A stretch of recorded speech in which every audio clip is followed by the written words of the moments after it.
Ciao e benvenuti ad un'altra recensione. Oggi daremo un'occhiata all'action figure della Kenner dalla mitica serie anni 90 Batman The Animated Series e in particolare daremo un'occhiata a Combat Belt Batman che fa parte della serie 1. L'action figure è stata prodotta nel 1993 ed è in scala 5 pollici e alta circa 13 cm. Iniziamo come di consueto dal packaging. È un blister molto semplice ma bellissimo secondo me. La card è molto grande con questo logo in alto a sinistra della serie animata. In alto a destra invece abbiamo un artwork originale dedicato all'action figure. Vediamo il logo Kenner qui in basso. Sul retro abbiamo in alto la descrizione dei vari gimmick dell'action figure, mentre qui al centro le altre action figures di questa serie, della serie 1, quindi Combat Belt Batman, Turbojet Batman, Robin, il Pinguino, Due Facce e The Riddler. Diamo un'occhiata più da vicino, non fate caso ai segni, poiché si tratta di un action figure che arriva dalla mia infanzia, quindi ci ho giocato tantissimo veramente.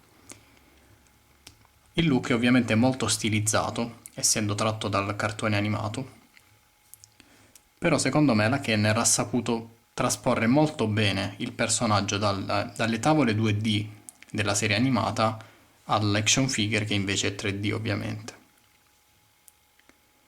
Il mantello, come potete vedere, è di tessuto, molto morbido, è anche rimovibile volendo.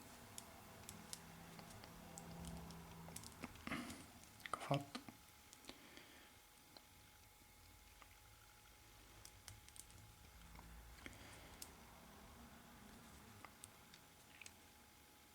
Vediamo tutti gli elementi fondamentali sono stati riportati fedelmente. Abbiamo il mentone di Batman nella serie animata. Bruce Wayne è molto robusto, vedete il petto molto ampio e un mascellone. Un'action figure semplicissima ma non per questo non affascinante. Per quanto riguarda l'articolazione, si tratta dei 5 punti di articolazione base tipica delle action figures degli anni 80-90, quindi abbiamo rotazione completa alla testa e alle braccia e le gambe possono muoversi in avanti e indietro. Tutto qui. Per quanto riguarda invece gli accessori, Combat Belt Batman ha la sua utility belt, ricca veramente di armi e di accessori. Vedete qui davanti ha uno stemma che ricorda un po' il distintivo della polizia di Gotham. Oh, alla cintura sono attaccati la grapnel gun, vediamo, che aveva tanta ansia di sparare. Vedete, vi mostro il gimmick, un gimmick semplicissimo ma non sapete quante volte l'ho fatto nella mia infanzia. Bellissimo. Poi abbiamo un paio di manette di plastica flessibile e poi un accessorio che ho perso in realtà nella mia action figure loose, che è questo Batarang nero che può essere sparato come missile utilizzando la grapnel gun.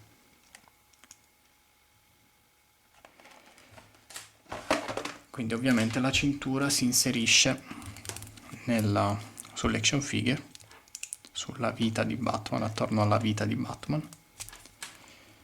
E come potete vedere la grapnel gun è su un perno, quindi può scorrere in questa maniera e può essere inserita nella mano di Batman.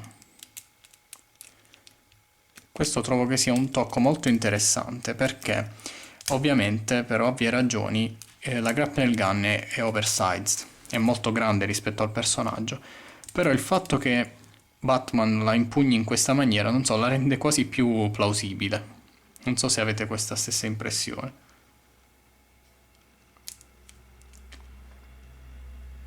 Io la trovo fantastica, un action figure dal fascino senza tempo.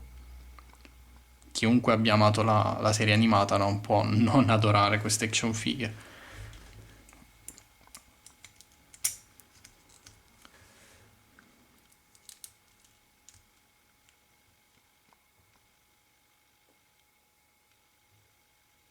Quindi non posso che raccomandarvi caldamente questa action figure, io la trovo assolutamente fantastica, è un must have per qualsiasi fan della serie animata.